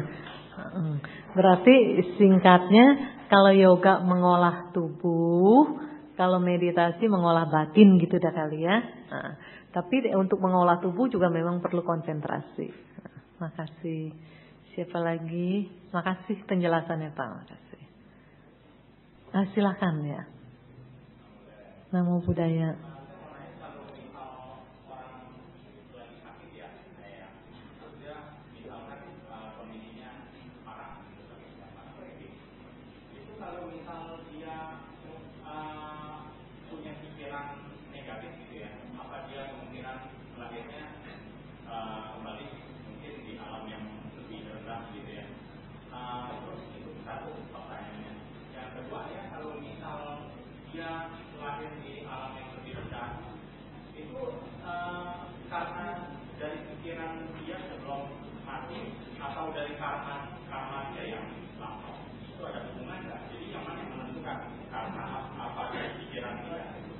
Ya, terima kasih ya. Ada orang yang sakitnya kritis, berpikirannya jelek, apakah dia lahir di alam rendah? Belum, karena masih kritis, belum mati. Ya, tapi kalau pas lagi kritis, sesaat sebelum meninggal dia mikir-mikir yang jelek gitu kan. Nah itu memang lahir di alam yang menderita. Lalu bagaimana nih dengan karma-karmanya yang lain? Nah sekarang seandainya dah orang yang sakit kritis ini ya pas mau meninggal mikirnya yang jelek, sebetulnya sih banyak perbuatan baik yang dia lakukan sebelumnya gitu. Seandainya memang banyak perbuatan baik yang dia lakukan, jadi begitu meninggal dia lahir di alam menderita. Lahirnya sebentar karena bahan bakarnya sedikit. Bahan bakarnya sedikit, ingat yang jeleknya sedikit sebentar itu doang. Baru nongol dia mati lagi. Terus lahir lagi sesuai dengan perbuatan-perbuatan baik yang banyak yang dia lakukan kan gitu. Anggap aja ini orang benar lah, orang baik. Kebalikannya, kan ada juga nih yang umat nakal-nakal kan. Dalam arti mengendalikan diri nggak bisa, berbuat baiknya juga kurang, malah susah banget melakukan perbuatan baik. Tapi dia tahu, yang penting kalau mau mati pikirin aja yang baik-baik. Ya, pasti kan lahir dalam bahagia. Nah ini nakal-nakal nih. Kalau karma tuh bisa ngomong, diajak dialog misalnya, tenang aja, lihat aja gitu kan. Begitu mati, memang sih dia lahir dari alam bahagia, cuma baru nongol mati lagi. Ya karena kan tenaganya kan sedikit kan, tenaganya mikir bahagianya itu cuma sedikit sesaat sebelum meninggal, dia baru nongol juga mati lagi. Iya. Jadi yang berlaku apa ya, kebiasaannya lagi. Jadi maksudnya gini, percuma dah akal-akalan sama karma, mah percuma. Kalau mau manfaatkan itu karma, kalau memanfaatkan proses karma itu bisa. Kalau akal-akalan kita nggak bisa. Manfaatkannya gini, Ini kan anggap aja seperti ini mah perumpamaan doang ya, cuman ya perumpamaan yang kasarnya aja. Seumpama ini ada mesin, kita masukin sesuatu, umpama ada mesin apa, mesin kopi. Masukin kopi yang berkualitas baik, keluarnya kan baik. Masukin kopi yang katanya kopi jagung lah, kopi bohongan, ya keluarnya juga kan kopi bohongan, kan gitu. Nah sekarang kan ada mesin karma nih, ada karma yang lagi berproses. Bukannya ini dijadikan sesuatu yang menyeramkan. Kalau orang yang berpikiran positif, wah ini sesuatu yang saya bisa manfaatkan. Jadi proses hukum karma ini saya pakai untuk apa? Masukin yang bagus-bagus, mesti keluar yang bagus. Kan berarti kan ada mesin kan di sini. Jadi mengenai hukum karma bukan sesuatu yang menakutkan, bukan. Menakutkan bagi siapa gitu? Menakutkan bagi yang masukinnya yang bohong-bohong, bagi yang masukinnya tipu-tipu, menakutkan. Tapi kalau yang masukinnya ini yang bagus-bagus yang dimasukin, membahagiakan, benar gak? Pakai mesin itu, mesinnya ada, tersedia. Kita juga punya bahan buat masukin yang bagus-bagus, cuman suka salah masukin bahan. Kita kan punya bahan yang bagus-bagus, pakai mesin itu. Jangan dijadikan sesuatu yang mengerikan gitu. Jadi ibu bapak dan saudara-saudara sekalian, ingat pilihanmu hidupmu. Masukin ke mesin itu yang jelek-jelek, ya hidupmu jelek kan gitu. Masukin ke mesin itu yang bagus-bagus, ya hidupmu bagus. Jadi setiap kita mau melakukan tindakan, ingat baik-baik pilihanmu hidupmu nih gitu. Kamu mau masukin ini, demikianlah hidupmu. Tadi saya cerita benih adalah sebuah janji. Itu sama cerita mengenai jarum yang ada di mulut. Ketika mengeluarkan yang tajam, berapa patah keluar? Benih sebuah janji ya. Jagung 1 dapatnya 3 bonggol jagung. Ya hujan jarum lah. Ngeri ya, hujan jarum. Tapi kalau kita mengeluarkan kata-kata yang bagus, ya hujan yang baik-baik lah. Diberondong dengan hujan-hujan yang baik. Ya karena kenapa kok bisa begitu? Nanamnya 1, ya lihat aja alam, nanamnya 1 dapat yang banyak. Karena ketika kita melakukan tindakan yang merugikan, sebut aja bagi orang lain lah gitu. Padahal kan otomatis merugikan bagi diri sendiri kan. Ketika kita melakukan tindakan yang merugikan orang lain, misalnya begini, ada orang, umpama kayak cerita bapak tadi dah. Kok saudaranya maunya bapak ini nggak maju melulu. Sebut aja bukan cuma maunya nggak maju, dibikin susah dah, dibikin susah. Sampai misalnya usahanya macet-macet.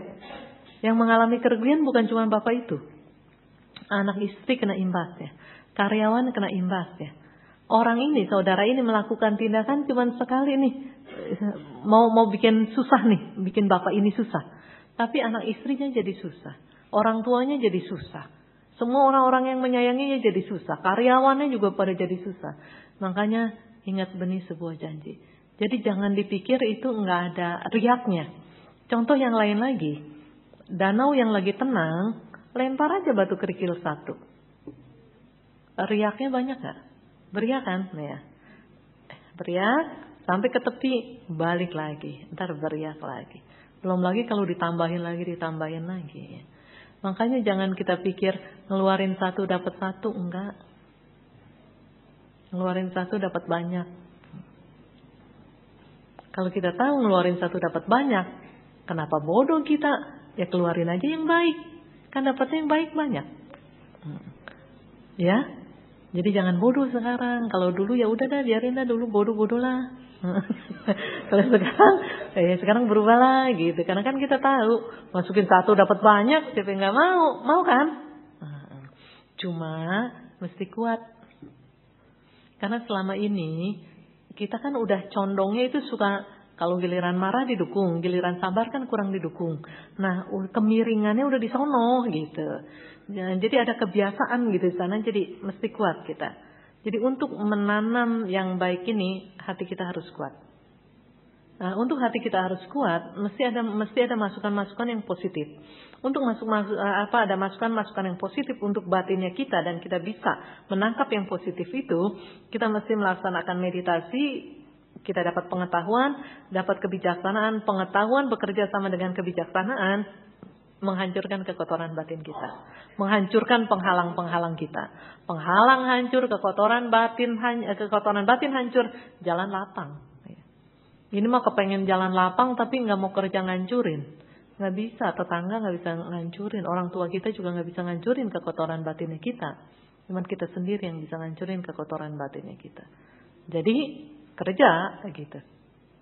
Ya, kita harus kerja sekarang kan. Kerja untuk mengikis kekotoran-kekotoran batin kita. Gak bisa tinggal diam. Sampai jam 8 deh ya, maaf ya. Sampai jam 8 aja begini. Ibu bapak dan saudara-saudara sekalian, aktivitas yang kita lakukan di dalam kehidupan kita hari-hari untuk apa sih sebetulnya? Untuk apa nih? Bangun tidur jam berapa, terus melakukan aktivitas sampai tidur lagi. Itu untuk apa sih kerja kayak gini hari-hari yang kita lewatin buat apa ya? Hah? Buat apa? Boleh saya mengambil kesimpulan? Ya. Berarti ibu bapak dan saudara-saudara sekalian nggak ngerti apa yang dilakukan dan untuk apa. Karena nggak ada yang ngejawab. Ya. Berarti kan nggak ngerti. Bangun tidur, banyak melakukan kegiatan. Ketika ditanya untuk apa, diam. Berarti kan nggak ngerti kan? Apa yang dikerjain, apa yang dilewatin ini nggak ngerti gitu. Oke, kalau gitu kan rada panas, enak aja saya nggak ngerti kan. Nah siapa yang ngerti? Atau paling nggak, ya inilah saya lakukan untuk ini. Terlepas dari ya benar enggaknya ya urusan belakangan gitu kan. Untuk apa? Cari kebahagiaan. Melakukan aktivitas sedemikian banyaknya, kerja banting tulang untuk mencari kebahagiaan kan gitu. Nah ibu bapak dan saudara-saudara sekalian yang lain setuju nggak? Setuju ya? Oh ada lagi yang lain untuk apa? Berarti ada yang nggak setuju nih? Untuk apa? Mencari kebahagiaan? Hah? Biaya kehidupan?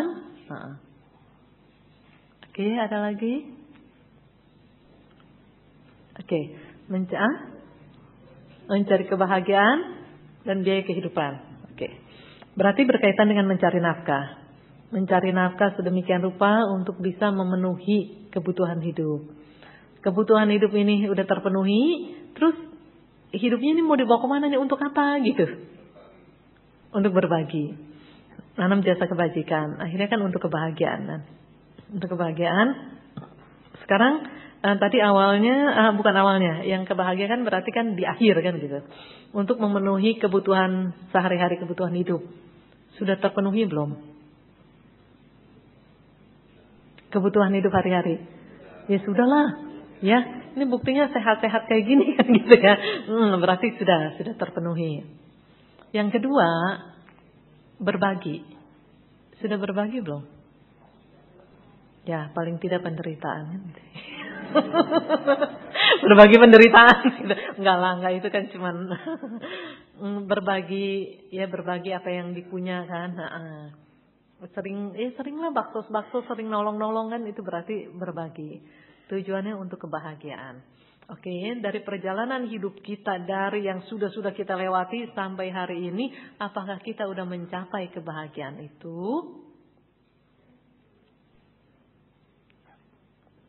Udah belum? Kalau belum, itu artinya belum nyampe. Ya kalau belum ya. Tapi kan gak semuanya belum gitu kan. Kalau belum, itu artinya belum nyampe. Kalau belum nyampe berarti harus kerja lagi. Ya. Harus lebih giat lagi dari sebelumnya. Kalau ternyata bukannya belum nyampe, nyasar aja gitu. Misalnya nyasar, ternyata nyasar. Cepet-cepet banting setir. Mumpung belum di batas itu tuh. Ya. Mumpung belum di batas gerbang kematian, masih bisa banting setir. Ya. Kan kadang-kadang kan kita banyak salah langkah, salah arah, salah ucap. Ya cepet-cepet banting setir mumpung masih hidup. Kalau udah deket situ, udah di ujung tuh, udah di ujung kematian, mau banting setir mah udah nggak punya tenaga, udah nggak punya waktu, tinggal klek selesai, pindah. Jadi tolong dicek ibu bapak dan saudara-saudara sekalian. aktivitas yang kita lakukan selama ini membawa apa? Dicek aja hari ini. Hari ini membawa apa gitu. Kalau misalnya membawa beban, berarti ada sesuatu yang salah yang saya lakukan. Kalau akhirnya membawa beban, gitu kan? Berarti ada sesuatu yang salah yang saya lakukan. Apa yang harus dilakukan? Pembenahan yang harus dilakukan. Bukan menghindari itu, bukan membuang itu gitu. Bukan lari dari kenyataan, bukan. Kalau lari dari kenyataan kan seperti orang tadi, nggak mau lagi ketemu orang yang kayak gini kan. Pindah sono, pindah sini, ketemu lagi. Sebetulnya yang harus dilakukan bukan menghindari orang itu. Bukan bertekad saya nggak mau ketemu orang yang kayak gini lagi, bukan. Seharusnya bertekad saya tidak mau menanam benih yang kayak gini lagi. Ya. Karena ini rasanya nggak enak. Ya. Jadi kalau pas pada akhirnya setelah kita hitung, ternyata jauh dari apa yang diharapkan gitu. Tujuannya mau bahagia, kok ternyata nggak bahagia. Lakukan pembenahan. Bukan menghindari itu. Bukan lari dari kenyataan, bukan. Lakukan pembenahan.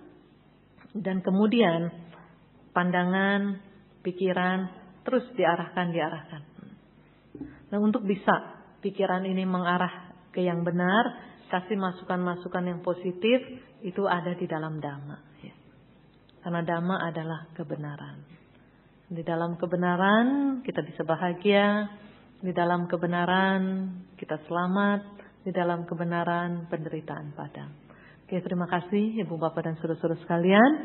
Semoga ya apa yang sudah kita pelajari dapat kita praktekkan di dalam kehidupan hari-hari. Dengan setulus hati kita menerima kasih Buddha, kita menerima cinta kasih Buddha. Dengan setulus hati sebagai umat yang baik, yang tahu berterima kasih, kita akan menjalankan apa yang Buddha babarkan kepada kita. Jalan telah dibuka oleh Buddha, dan jangan pernah jalan itu kita tutup. Mari kita berjuang terus untuk melaksanakan Dhamma dengan sebaik yang bisa kita lakukan. Dan semoga sanak keluarga kita yang belum mengenal Dhamma dapat mengenal Dhamma. Semoga orang-orang yang belum mengenal Dhamma juga dapat mengenal Dhamma. Berjuang bersama di dalam kebenaran, di dalam kedamaian, dan di dalam kebahagiaan. Sabe sata bawantu sukhi tata. Sadhu.